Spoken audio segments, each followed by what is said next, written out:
Hi മക്കളെ, ഇന്ന് നമ്മൾ ഡിസ്കസ് ചെയ്യാൻ പോകുന്നത് +1 കെമിസ്ട്രിയിലെ ഏറ്റവും ഇമ്പോർട്ടന്റ് ആയ എല്ലാ ചാപ്റ്റേഴ്സിൽ നിന്നും ഏറ്റവും ഇമ്പോർട്ടന്റ് ആയ രണ്ട് ടോപ്പിക് വീതമാണ്. ഫസ്റ്റ് ചാപ്റ്ററിൽ എപ്പോഴും ചോദിക്കാൻ സാധ്യതയുള്ള ക്വസ്റ്റ്യൻ ആണ് molecular formula and empirical formula.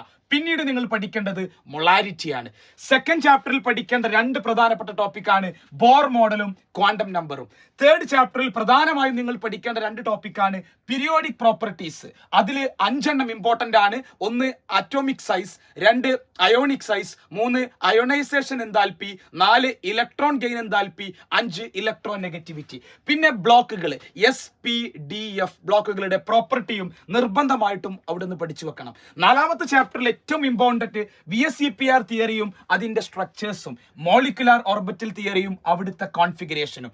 അഞ്ചാമത്തെ ചാപ്റ്ററിൽ ഏറ്റവും ഇമ്പോർട്ടന്റ് ആയിട്ടുള്ളത് enthalpy of formation and Hess's law. ആ ഹെസസ് ലോയിൽ നിന്ന് ബോൺ ഹേബർ സൈക്കിൾ വളരെ ഇമ്പോർട്ടന്റ് ആണ്. ആറാമത്തെ ചാപ്റ്ററിൽ ഏറ്റവും ചോദിക്കാൻ സാധ്യതയുള്ള ക്വസ്റ്റ്യൻ ആണ് ഇക്വിലിബ്രിയം കോൺസ്റ്റന്റ് കാണാനും ബഫർ സൊല്യൂഷനും. ഏഴാമത്തെ ചാപ്റ്ററിലാവട്ടെ ഓക്സിഡേഷൻ നമ്പർ കൺസെപ്റ്റ് പ്രകാരം ആരാണ് ഓക്സിഡേഷൻ, റിഡക്ഷൻ, അതുപോലെ തന്നെ ബാലൻസിങ് ഓഫ് റിഡോക്സ് റിയാക്ഷനിൽ ഓക്സിഡേഷൻ നമ്പർ മെത്തേഡും വളരെ പ്രധാനപ്പെട്ടതാണ് മക്കളെ.